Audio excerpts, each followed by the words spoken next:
नमस्कार दोस्तों, study IQ पर आप सभी का बहुत बहुत स्वागत है। 2020 में हमने कई सारे देशों में मासिव लेवल पे प्रोटेस्ट होते देखे हैं। हमने सबसे पहले थाईलैंड के बारे में बात की थी, उसके बाद हमने सेंट्रल एशियन कंट्री कजाकिस्तान के बारे में बात की थी। इनफैक्ट साउथ अमेरिका की एक कंट्री चिले में भी हमें भारी रूप में प्रोटेस्टर्स देखने को मिले थे। और अब बात आके पहुंची है यूरोप की एक कंट्री पोलैंड, जहां पे काफ़ी बड़े पैमाने पे प्रदर्शन किए जा रहे हैं अबॉर्शन बैन को लेके। सो जानेंगे कि एग्जैक्टली यहाँ पे क्या हुआ है और ये कहानी कब से चलती आई है। इनफैक्ट पोलैंड में आपको बता दूं, ये पहली बार नहीं हुआ है कि अबॉर्शन बैन को लेके प्रोटेस्ट किए जा रहे हों। सन 2016 की बात है और उस टाइम पर भी ये वाले जो प्रोटेस्ट थे काफ़ी ज़्यादा लाइमलाइट में रहे। इंटरनेशनल कम्युनिटी में ने भी इनको बहुत ज़्यादा रिकग्नाइज किया था। ऑलमोस्ट सिमिलर लेवल के प्रोटेस्ट सिमिलर कारणों की वजह से, लेकिन एक बड़े पैमाने पर इस साल हो रहे हैं 2020 में। चलिए स्टार्ट करते हैं, जानेंगे पूरी स्टोरी क्या है यहाँ पर। मेरा नाम है अनिरुद्ध। यदि आप इस लेक्चर की पीडीएफ को डाउनलोड करना चाहते हैं तो मेरे टेलीग्राम चैनल से कर सकते हैं। इसके अलावा सोशल मीडिया पे भी आप मेरे साथ जुड़ सकते हैं। स्टडी आईक्यू ऐप को जरूर डाउनलोड करें from the Google play store. और इस ऐप पे फिलहाल चल रही है द बिग क्रिसमस सेल, जिसके चलते आपको सभी कोर्सेज के ऊपर 10% का एक्स्ट्रा डिस्काउंट भी अवेलेबल करवाया जा रहा है। यदि आप आने वाले यूपीएससी की तैयारी कर रहे हैं 2021 में, जो प्रीलिम्स होने वाला है, तो इस कोर्स को ज़रूर बाय कीजिएगा। इसमें हमने पिछले 10 साल के पेपर्स को डिस्कस किया है।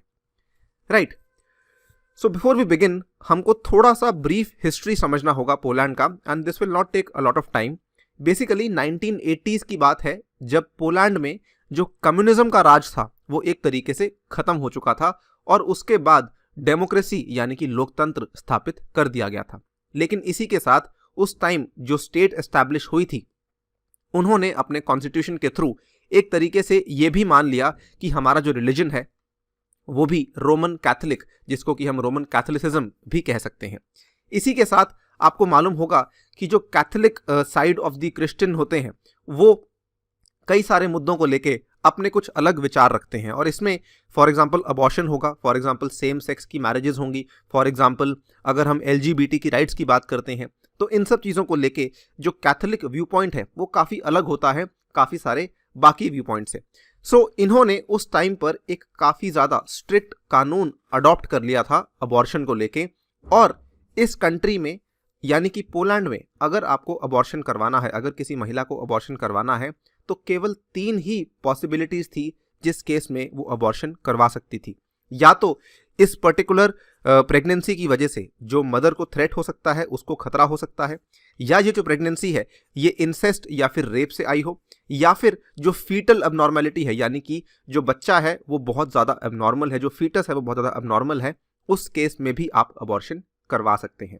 यहाँ तक अगर आप देखें बाकी जो यूरोपियन कंट्रीज़ थी अदर देन पोलैंड, यूरोप की कंट्रीज़ जानी जाती हैं दुनिया भर में, वहाँ के जो कानून है बहुत ही ज़्यादा लिबरल है, बहुत ही ज़्यादा ओपन एंडेड कानून है, जिसमें कि कई सारे केसेस को इंक्लूड किया जाता है। लेकिन उसमें पोलैंड एक तरीके से ऑड वन आउट कंट्री थी, बिकॉज उन्होंने केवल 3 केसेस के तहत ही अबॉर्शन को पास कराने की यहाँ पे प्रावधान दिया हुआ था।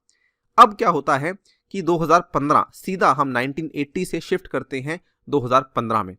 2015 में पोलैंड में एक बहुत ही माइनर सी मार्जिन के थ्रू इनकी एक राइट विंग पार्टी जिसका नाम है लॉ एंड जस्टिस, ये सत्ता में आती है।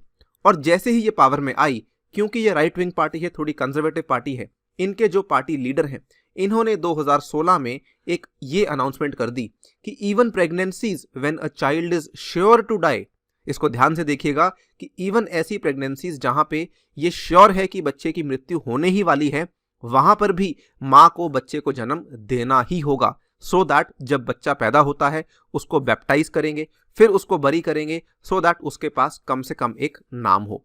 नाउ ये जो व्यू पॉइंट है, जो ओपिनियन है, ये बेसिकली कहीं ना कहीं रोमन कैथोलिक व्यू पॉइंट से प्रेरित है, कहीं ना कहीं वहाँ से इंस्पायर्ड है, जिसके चलते ये वाले व्यू पॉइंट को तब सामने रखा गया। और जैसे ही आप देख सकते हैं अक्टूबर 2016 की ये स्टेटमेंट आया था इस पर्टिकुलर नेता के द्वारा, उसके बाद ये जो प्रपोज लेजिस्लेशन था, इन्होंने साथ में ये भी कहा कि हम एक नया कानून लाने वाले हैं कि यदि कोई मदर यहाँ पे अबॉर्शन करवाती है तो उस महिला को भी जेल में डाला जाएगा, जो डॉक्टर अबॉर्शन करेगा उस डॉक्टर को भी जेल में डाला जाएगा, अगर कोई मिसकैरिएज होता है उसकी भी जांच की जाएगी, ये पता करवाने के लिए कि क्या कहीं ये अबॉर्शन तो नहीं था। और ये जो प्रपोज लेजिस्लेशन था, जब ये प्रपोज हुआ उसके इमीडिएटली बाद पोलैंड में होते हैं बहुत ही बड़े लेवल पे प्रोटेस्ट, और ये अक्टूबर 2016 की बात है।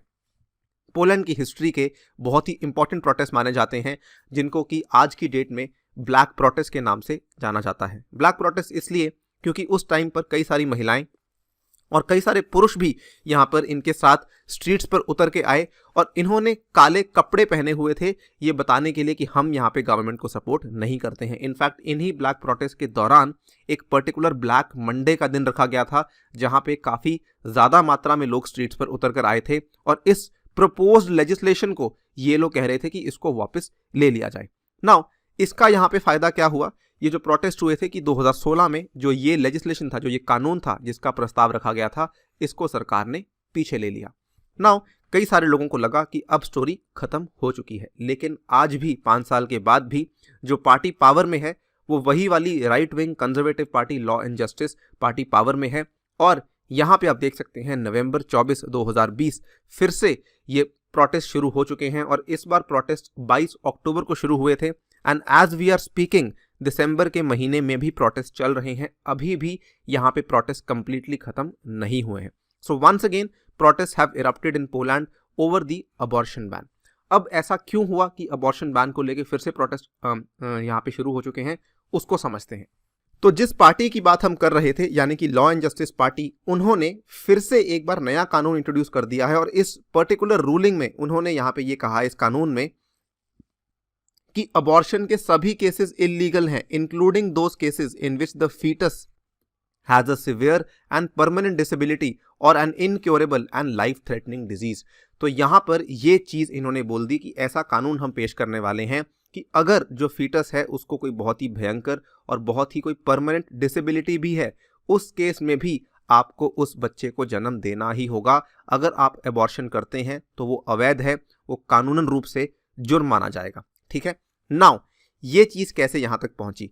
बेसिकली इन्होंने पार्लियामेंट में अपनी मेजॉरिटी का इस्तेमाल किया, कानून को पास कर दिया। पोलैंड में क्या होता है, जैसे भारत में होता है, पार्लियामेंट में कोई कानून पास हो चुका है, लेकिन उसके बाद उस कानून की व्याख्या करने के लिए या फिर उस कानून की वैधता को जांच करने के लिए सुप्रीम कोर्ट में वो कानून जा सकता है। सिमिलरली यहाँ पर जब पार्लियामेंट में कानून पास किया गया तो कॉन्स्टिट्यूशनल ट्राइब्यूनल के पास ये वाला कानून भेजा गया, और कॉन्स्टिट्यूशनल ट्राइब्यूनल ने अपनी रूलिंग में ये कह दिया कि ये कानून बिल्कुल सही है, हम इस कानून को बिल्कुल मानते हैं। ठीक है। और जब ये कानून माना गया था उस दिन तारीख थी 22 अक्टूबर, और 22 अक्टूबर के ही दिन यहाँ पर भारी मात्रा में फिर से प्रोटेस्ट शुरू हो चुके थे, जिसको अब माना जा रहा है अक्टूबर दिसंबर 2020 पोलिश प्रोटेस्ट, और इनको वुमेन्स स्ट्राइक के नाम से भी जाना जा रहा है। और ये ऑनगोइंग एंटी गवर्नमेंट डेमोन्स्ट्रेशंस हैं जो कि पोलैंड में फिलहाल चल रही हैं। द ट्राइब्यूनल, इसके ऊपर काफ़ी बड़े जो आरोप लगाए जा रहे हैं जो रूलिंग पार्टी है लॉ एंड जस्टिस के नाम से, कि इन्होंने ट्राइब्यूनल को एक तरीके से खरीद लिया है। सो उनका जो कॉन्स्टिट्यूशनल ट्राइब्यूनल है उसमें कुल मिला के 15 जजेस बैठते हैं, लेकिन इन्होंने पिछले 4-5 साल में उसमें से जो 14 जजेस हैं वो ऐसे लोगों को अपॉइंट कर दिया है जो directly law and justice party की जो विचारधारा है उसके साथ अलाइन करते हैं। सो ट्राइब्यूनल कभी भी रूलिंग पार्टी के खिलाफ कोई भी फैसला नहीं देती है, और अभी भी रूलिंग पार्टी ने जब ये वाला बिल अनाउंस किया तो ट्राइब्यूनल ने इनकी हाँ में हाँ भर दी। आप देख सकते हैं ये कई सारे दृश्य सामने आ रहे हैं। I wish I could abort my government. So यहाँ पे कई सारी महिलाएं फिर से स्ट्रीट्स पर उतर चुकी हैं। ये वाला दृश्य भी आप देख सकते हैं जिसमें पोलिश में लिखा गया है स्ट्राज कोबिएट। सो बेसिकली इसका मतलब होता है ऑल पोलिश वुमेन स्ट्राइक, और ये कई सारी महिलाएं हैं जो ऐसे पोस्टर्स लेके पोलैंड की स्ट्रीट्स पर उतर चुकी हैं एंड इन चीज़ों को यहाँ पे अपनी राइट्स के लिए मांग कर रही हैं। इनफैक्ट केवल यही नहीं, प्रोटेस्टर्स ने यहाँ पे ये भी कहा है कि हमें जो यहाँ पे हद से ज़्यादा दखल अंदाजी हो रही है रोमन कैथोलिक चर्च की पॉलिटिकल मैटर्स में, पब्लिक मैटर्स में, वो हमें बिल्कुल भी पसंद नहीं है। साथ ही में इन्होंने ये भी आरोप लगाया है कि जो रूलिंग पार्टी है लॉ एंड जस्टिस पार्टी, इन्होंने जो गवर्नमेंट की तीनों ब्रांचेज हैं, लेजिस्लेचर, एग्जीक्यूटिव, जुडिशरी, उनके ऊपर भी अपना डोमिनेशन जमा लिया है, जिसकी वजह से हम कहीं पर नहीं जा सकते हैं, जिसकी वजह से ये कानून जो चाहें उस कानून को पास कर देते हैं। अगर आप देखें और भी कई सारी ख़राब न्यूज़ सामने आ रही हैं। यहाँ पर जो पुलिस है, पुलिस के वायलेंस को लेकर भी काफ़ी सारी चीज़ें हो रही हैं। पुलिस हिंसा का इस्तेमाल कर रही है और प्रदर्शनकर्ताओं के ऊपर इन्होंने पेपर स्प्रे डाला, इन्होंने उनको बैटॉन्स के साथ मारा, ठीक है। सो इस चीज़ को काफ़ी सारी इंटरनेशनल मीडिया ने कवर किया कि पोलैंड ने यहाँ पे, पोलैंड की पुलिस ने यहाँ पे ये ठान लिया है कि हम इस साल स्ट्रीट रेवोल्यूशन नहीं होने देंगे। लेकिन इसके चलते ये कई सारे मानव अधिकारों का हनन भी कर रहे हैं। नाउ इस पर्टिकुलर प्रोटेस्ट की खास बात यह है कि डिस्पाइट कोविड-19 जो 2016 वाले प्रोटेस्ट हुए थे उससे भी ज़्यादा भारी मात्रा में आपको प्रोटेस्टर्स सामने देखने को मिल रहे हैं।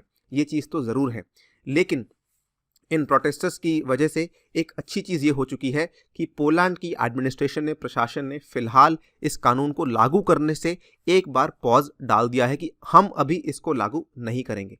लेकिन ये अभी देखना बाकी है, it remains to be seen कि क्या वाकई में ये कानून को पॉज कर दिया जाएगा या फिर नहीं, ये अभी किसी को नहीं मालूम। केवल पॉज हुआ है, अभी इस कानून को विड्रॉ नहीं किया गया है। अगर आप देखें, पोलैंड की इमेज आज ही नहीं पिछले कई सालों से खराब होती आई है।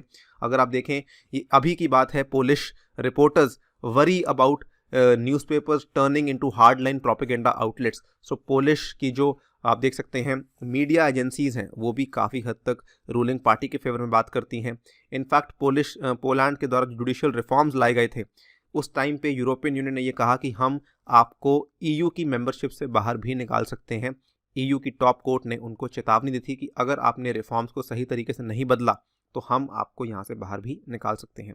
खैर, it remains to be seen कि एग्जैक्टली क्या होता है। आई थिंक सिचुएशन काफ़ी ज़्यादा टेंस है, काफ़ी ज़्यादा सीरियस है। इसी नोट पे आपसे लेता हूँ विदा। Thank you for listening, stay tuned and stay safe.